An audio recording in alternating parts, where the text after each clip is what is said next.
Mic check 1, 2, 3. Ayan, machine learning number 11.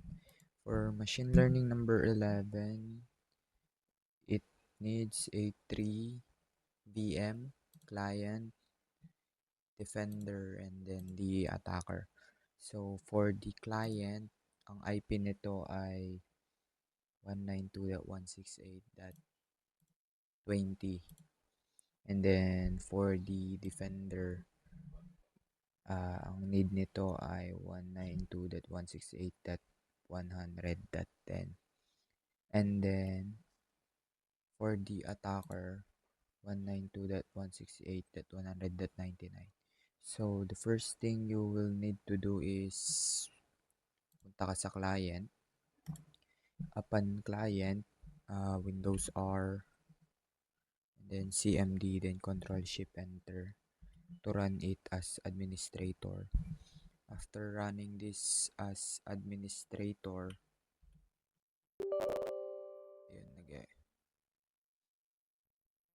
after running it as admin, you should type route print net accounts para makita yung mga accounts. And then, since meron na ako dito, dalawa, pwede din, and another thing is route print. And then, tignan mo yung route table. Kailangan, siguro sa inyo, isa lang ang lalabas dito for the gigabit. Pero ang kailangan lang natin dito, route print user. So, kailangan i-check nyo. If meron, goods. So, the next thing you will do is create a new local user. So, paano natin gagawin dyan? Dito din natin gagawin yan.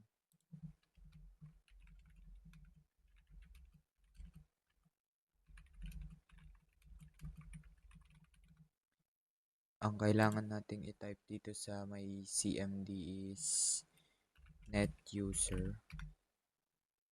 Ayan. If siguro wala pang lalabas sa inyo, if wala pa, ang kailangan natin gawin is i-type ang net user student and then password, yung pangalan ng bagong user which is student, and then password, of course kailangan niya ng password, wikpass123, and then /add. Since meron na sa akin, already existing na yan. Ayan, meron na kasi. Then upon creation, capture nyo na yon na nagawa na yon. Then okay na yon. So let's proceed to the attacking process sa may client. So the first thing you will need to do is punta ka ng Notepad, Windows R, and then Notepad. And then gawa ka dito ng mga passwords mo like 1, 2, 3, 4, 5, 6. Kunwari, ito yung mga password na kailangan mong or sinave mong password sa'yo. Password ng Facebook, password ng something. Basta password to. Admin 1, 2, 3. And then, another is password. Ayan. Now, ang kailangan mo dito, save mo yan, of course, as password. May pa ransomware na yan. So, may desktop. Ayan. Kapag meron na yan, kailangan nating i-transfer yan as hash code. So, kailangan natin, punta muna tayo dito, kailangan meron kang hash suite, or something, basta HSF na account. So, ayan, kailangan natin ng hash. Ito sa attacker na to Sa attacker to. Para lang ma-convert natin yung password na yon. Ayan, tapos pagka-open, punta ka dito, sa susi dito sa taas, and then hash calculator.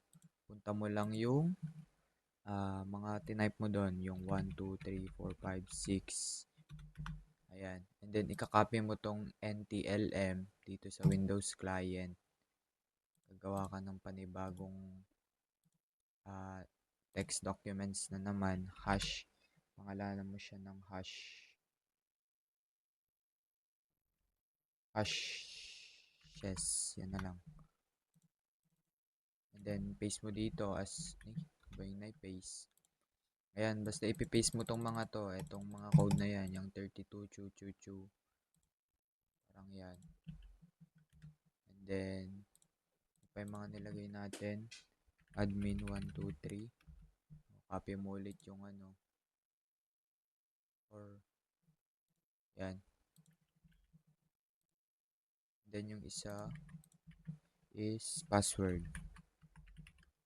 Ayan. So, copy mo. Ngayon, pag meron na yan, save mo na yan. Now, pag na-save na, punta ka sa may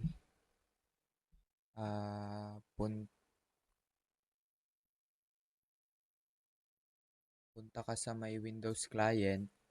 Itong hashes mo na to, i-share mo, i-transfer mo sa may attacker na VM.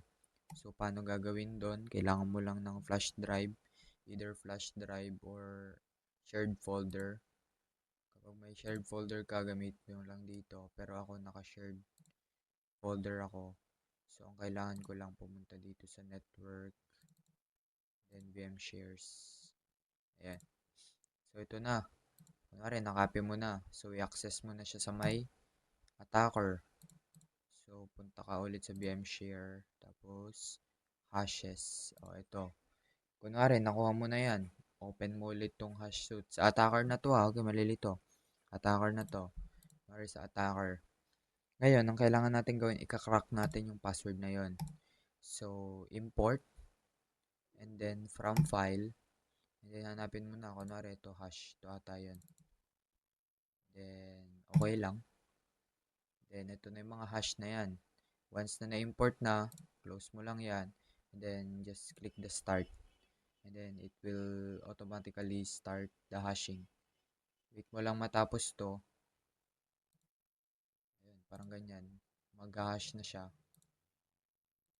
Tagal talaga yung admin 1, 2, 3. Kasi, combination of words. Letters and passwords. So, matagal yun. So, antayin nyo na lang. After that, ayun na. Na-crack na. Tapos na. Screenshot nyo na din yun. So, next is proceed tayo sa scenario number 2. Yung scenario number 2 natin, ito takes yung SMB credential sa may Wireshark naman yon. So, ang gagawin naman doon is, of course, so open natin yung sa may client. Windows client naman ngayon. Sa Windows client, kailangan mong i-access si either Defender ata. Tama. I-access mo si Defender. Kunwari, papasok ka sa isang PC, something like that. So, pasok ka dito. For sure, ito ata yun. Yung PC2 ko. Kaso na-access ko na kasi. Dapat may lalabas dyan na something na magpapatype ng password. Tapos yun yung screen. Ito, something like this. Tapos, bago kayo mag-type, punta ka muna sa Windows Attack. And then, go to Wireshark. Ano yung Wireshark ko? Kaya malilito Apat kasi to na scenario. Apat na scenario to. So, madami-dami talaga. Ala. Ayan. While waiting, open mo lang yon and then sa client. Ang imamap mo dito is si .10. So, si .10 ay si Defender. So, alam nyo naman na yun siguro kung paano. yung map. Basta ganyan, dapat yung lalabas. Sa akin kasi namamap ko na siya eh. Na ilagay ko na yung credentials kasi. So, kunwari, ganito na yung lumabas. Ang ita-type nyo is yung credentials ni defender. Yung ginawa natin kanina, yung student. Tapos, pangalan nito. Student tapos week pass. So, dapat lalabas yan dito later on. Dito naman sa may attacker, nilalagay natin NTL MSPP. MSSP pala. Ayan. So, sa client, once na tinype ni client to, lalabas siya dapat dito. Capture niya. So, since hindi ko alam, host ata tong ina-access ko, hindi lalabas yon. Man lumabas pala, sorry. And magpapakita dito somewhere. Ito. Ito yung na-open nyo yung session setup. Yung may auth user. Yung may /student kapag may open nyo. Tapos, ba nyo lang. Kasi magpapakita dito yung account kapag same as parang dun sa may activity 9.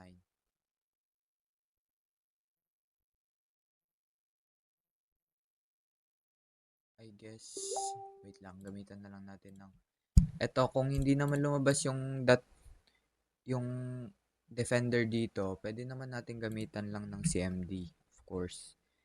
Gamit lang tayo CMD, control shift enter pa rin. And then, yes, of course. And then, first thing we need to do is, of course, iping si .10 na pupuntahan natin. Kunwari, ping 192.168.100.10 nata yun. Tama ba? Or 56.10.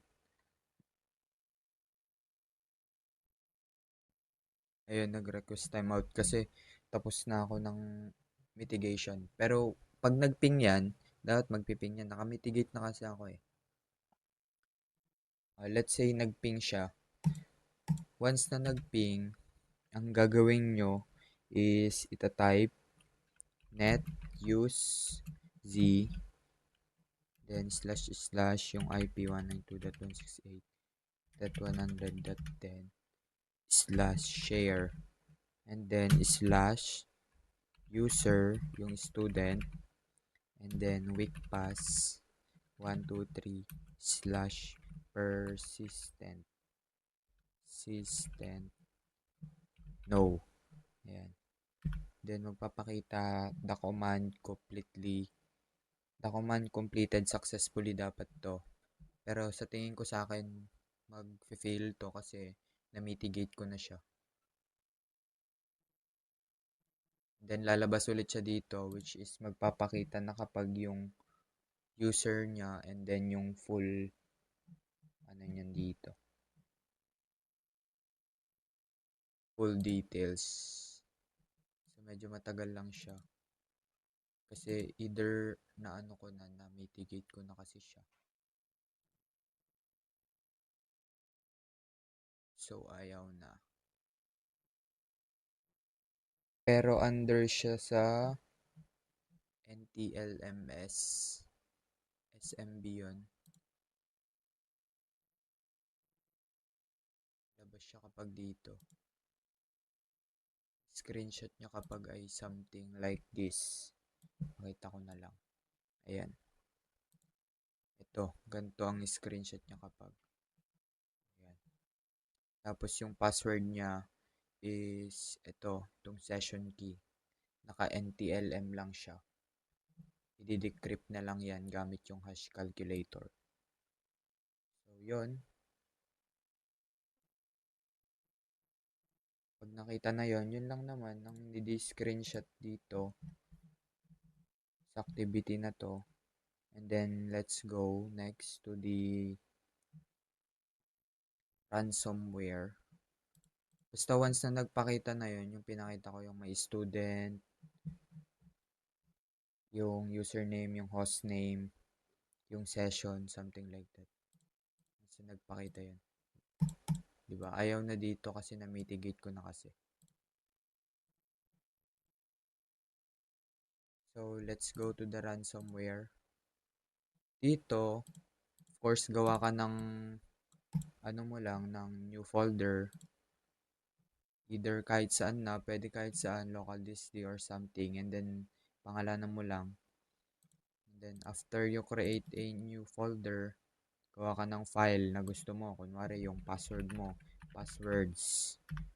Tapos, lagay mo ng example. Example, important file.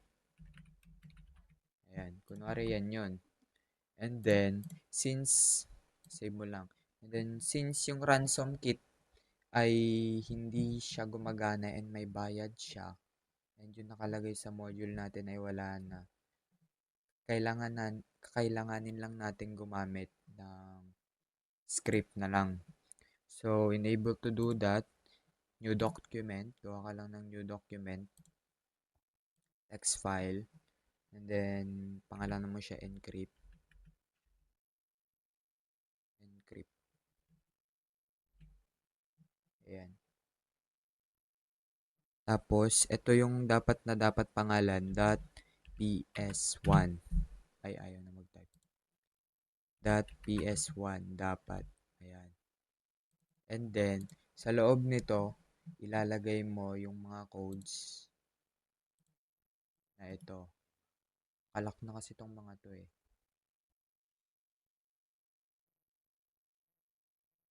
Pero I guess pwede na. Itong mga to, ilalagay mo. So, shift F ay ayaw. So, ito siya. Test, get file, for each object. Yan siya. Itong mga to ang dapat ilagay sa loob nito. Siguro, ewan ko, lagay ko na lang sa comment section. Ayan. Remove files. Set. Path value. Tapos, ito na yon yung kung ano yung dito sa dulo, dito sa text, kung ano yung lalabas kapag na-encrypt na siya. So, save mo lang siya. At magiging ano siya kapag. And then, pag na-save na, open with or open as PowerShell. Ayan. Then, mag-exit siya, mag-open yan. Makikita mo, nakalock na yung documents, lock file. Nakapag siya. So, nakalock na tong sample documents ko.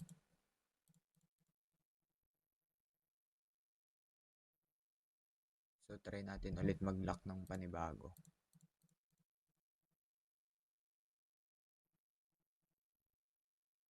Ito dapat dito sa may path, dapat yung pangalan ng folder nyo, tapos kung saan nakasave Sa akin kasi nakasave lang dito sa may this PC, Windows, tapos ito ransom test, kaya yun lang ngayon. Then once na nag-run, magla-lock na yan kapag nakapakita ng lock. Na-mitigate ko na kasi kaya hindi na to magla-lock. Pero once na may nakapakita ng lock dito, okay na yun. And then once na i-click nyo kasi siya, ito yung magpapakita kapag. Ito yung kailangan i-screenshot. Lock na siya kapag.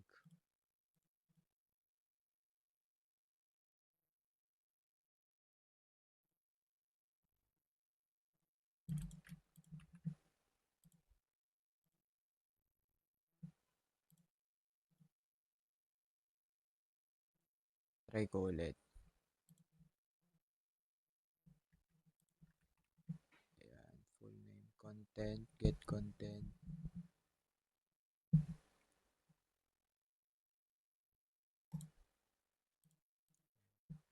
Para mag-lock siya. Pero ayaw niya na talaga kasi na-mitigate ko na siya. Wala, ayaw niya na. Pero once na magmukha na siyang ganito, ganito ang magiging kalalabasan niya kapag yan. Once na ganito na siya, pag i-open nyo na siya, ang lalabas itong read. Screenshot nyo na lang kapag. And then next, yung sa may pangalan nito. Sa may email, spoofing, phishing. So, let's proceed. Punta tayo sa may Windows Defender muna para mag-set up ng mga accounts. Dito sa Windows Defender, ang kailangan ay Hmail. So, download na lang kayo Hmail Service Administrator. Then, run as admin. Then, may password yan. Sa una, wala pa ata. Pero ngayon, meron na sa akin. Lagyan nyo lang. And then, dito sa domain, punta kayo domain. Tapos, pag wala pa, add lang kayo dito, add domain. Tapos, yung pangalan ng domain. Ang kailangan is company.local. So, ayun yung domain niya. And then, under company, pindutin nyo yung plus. And then, sa accounts, pag wala pa yan, add lang kayo ulit, IT admin, tapos yung user. Yun lang. Once na meron na, punta kayo sa may client. Open nyo tong mail. Ngayon, pag wala pa kayong account, ang kailangan is ilagin natin yon. Para maglagin ako ulit. Add new account. Once na ganito nagpakita, scroll down nyo lang, then advanced setup. Tapos, internet email. So, ang kailangan lang naman natin ilagin is yung user. So, yung email niya, user at company. Makikita yon dito lang. Sa may Defender pala. Ito yung email niya. user@company.com. So, i-type lang natin. .local pala. And then, sa username, ganun lang din. And then, yung password, kayo na bahala kung ano. And then, yung name, user, si user lang. Then, user pa rin to.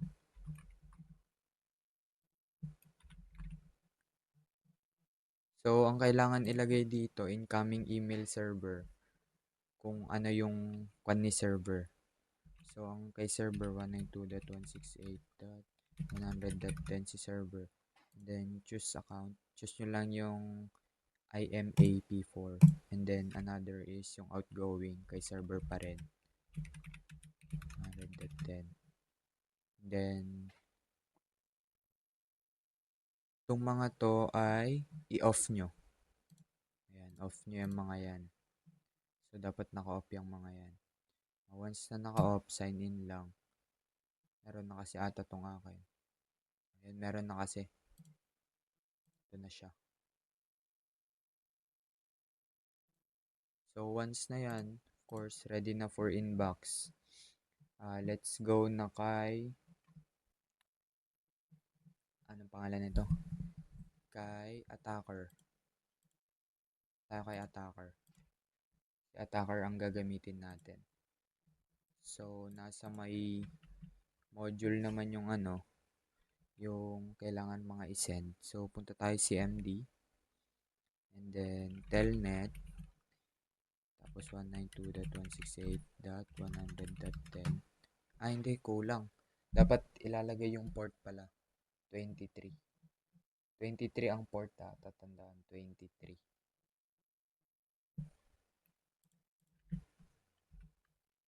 Telnet 192.168.100.10.23. Once na connect na, at sasabihin,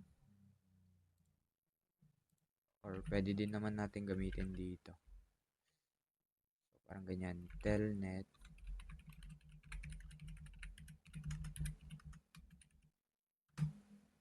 Ay, ayaw dito. Kay attacker lang ata. Ito, na-block na din kasi. Na-block ko na din pala, kaya hindi lumalabas. Ayan, ganito ang lalabas kapag telnet. Pero kung wala pa, install nyo lang yung telnet. Once na ganito na yung lumabas, ayan, hello. Ang i-type nyo lang, Ito ang unang lalabas tung lagay na lang tayo insert.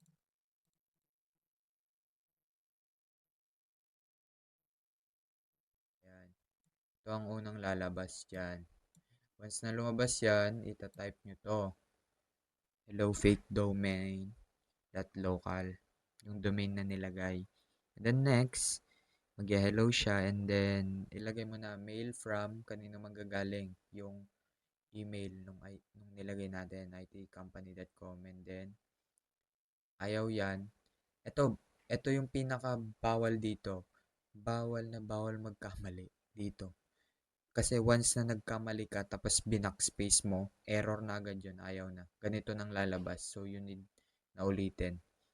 So if titignan nyo, magkaparehas naman tong dalawang to pero dito nag-error. Sa una, dito nag-error. Kasi nga, nagkamali ako dyan tapos space ko. Tapos ayaw na. So ito, inulitan ko ng walang pagkakamali. Dapat mag 250 okay siya. Nakikita ba? Ayan. Once na nag 250 okay na siya, go to recipient. Kung sino receiver. Kung kanino mapupunta. Ganon din to. Bawal dapat magkamali. So, dapat mag 250 okay. And then data, ito na yung sa loob niya. Pag nag-reply na to, isi-send mo na yung data. Una, subject. Ito yung subject. And then from IT administrator, IT admin company .local, chu. And to enter nyo lang subject pagtapos enter. From IT tapos enter to user enter. Tapos another enter para sa space. Your account has been flagged, enter. Mag-QQ na kapag yan. And then once na ito, please verify your credentials immediately, period doon. And then another period ang isi-send nyo. Periodan nyo ulit. And then after period, quit. Dapat muna yan. Tapos pag nag-queue na, quit. Okay na kapag ganito. Pag 503. Bad sequence. Kasi tapos na siya. Nag-queue. Ngayon, kailangan na natin siyang i-check. Pag pumasok siya, dapat papasok na yan sa email ni client. Dito, papasok na kapag siya dito. Check nyo na siya. Ngayon, pag wala, punta kayo kay Defender. Punta kayo kay Hmail server. Ang gawin nyo, check nyo tong settings, advance, and then TCP protocols. Dapat may 25. 25 pala siya, hindi 23. 192.168.10.25. Sorry, 25 siya. And then, dito sa SSL, check nyo. Ito, dapat ito naka-close yung mga yan muna for mitigation. And then, check nyo din to kung may anti-spam, dapat naka-zero yung mga yan lahat. Tapos, naka-uncheck. Uncheck dapat lahat yung mga yan. Now, after that, pag ayaw pa rin pumasok, pag wala pa rin, pag inulit nyo, punta kayo dito sa utilities, plus sign, and then server send out. Ito from yung pangalan ni IT admin at company.local ba yun? And then from hindi mali pala. Mali. From IT admin pala dapat to, IT admin. IT admin dapat to yung pangalan. And then yung address niya, ito na yung yung IT admin at domain.local ba? Company.local. Ayan. And then yung subject, yung parang nilagay nyo lang dito. Subject na kailangan ilagay.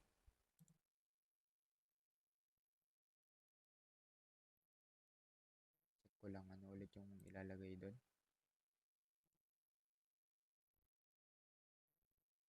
Butan ko siya.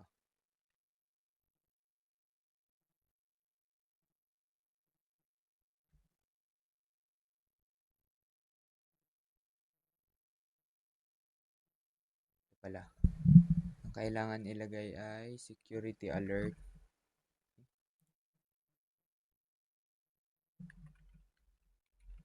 Basta yung kailangan ilagay dito, security alert, immediate action required, tapos yung sa body, yung your account has been plugged, chu blah blah blah, and then all accounts lang yan, and then send. Pasok na yun kapag, pero pag mas gusto nyong specific lang ito, company.local, send. Tapos check nyo ulit kay client, dapat may papasok na dito. Ngayon, pag wala pa rin pumasok, Windows R, and then punta kayo sa may program files.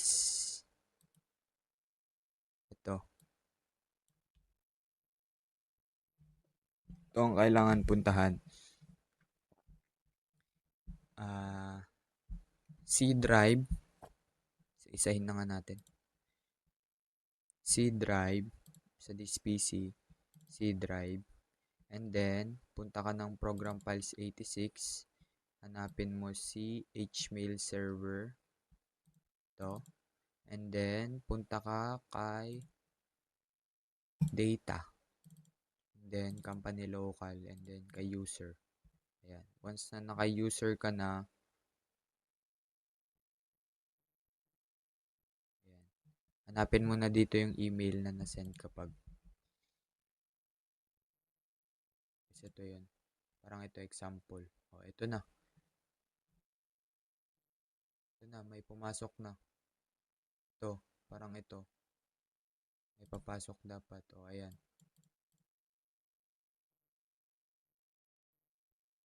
O, ito. Ganito dapat ang magpapakita na flag. Ayan. Ito dapat. Screenshot nyo na kapag to. Once ito magpakita. Kung hindi pumasok kay client, check nyo lang kay defender nyo na siya i-login para pumasok. Once na pumasok na, ayan na, okay na. Screenshot nyo na lang. And then after ng screenshot, tapos na yung attacking. Boring. Charis. Hindi, mahirap siya. After ng attacking, mitigation na. Sa mitigation, SSL na lang. Open nyo lang lahat yan.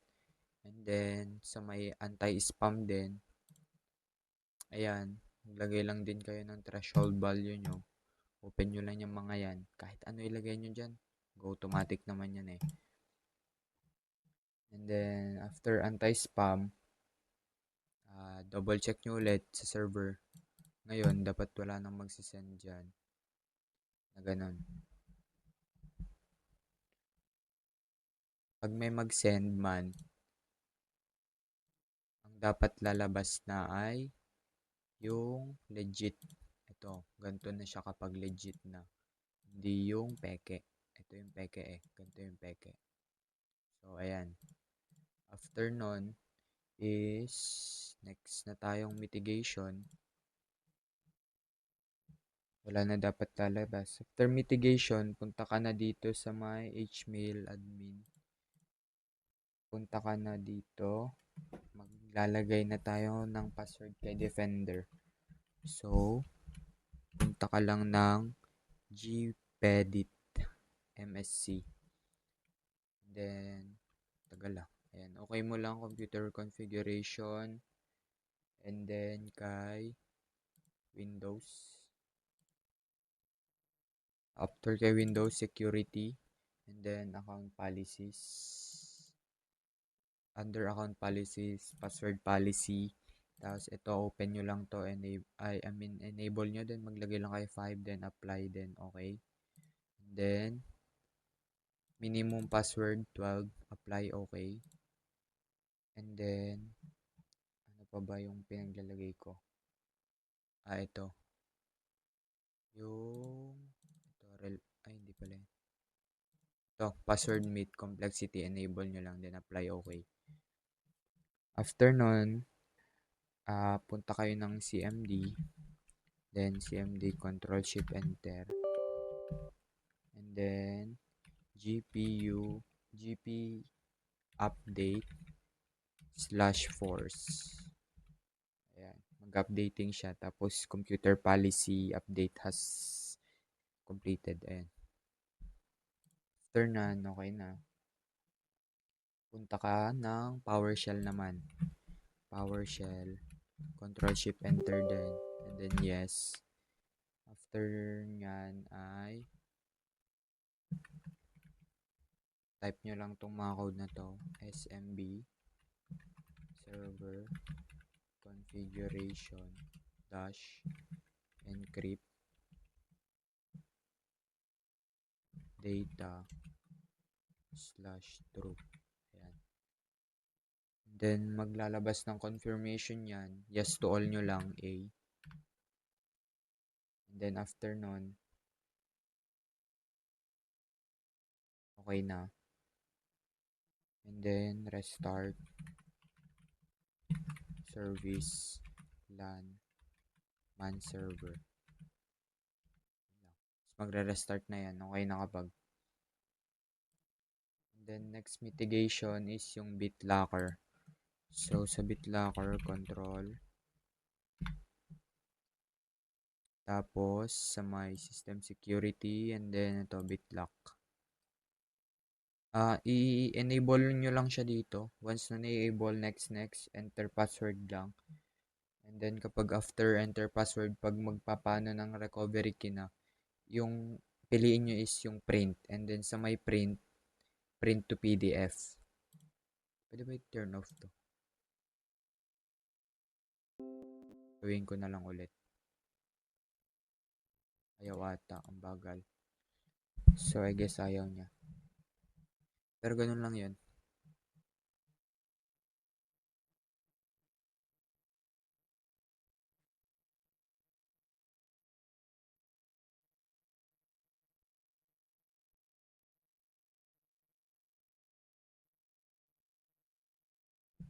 Matagal pa. Pero after lang nun, okay na kapag yun na yung lahat, yung total na na mitigation. Ngayon, pag ayaw pala ng BitLocker nyo dito is punta kayo ng pag ayaw mag-open yung BitLocker kasi kung may error lang naman, punta kayo ulit ng gpedit.msc and then under dito sa computer configuration pa rin, tapos administrative templates, then administrative templates, Windows components, ito. After Windows components, itong BitLocker drive.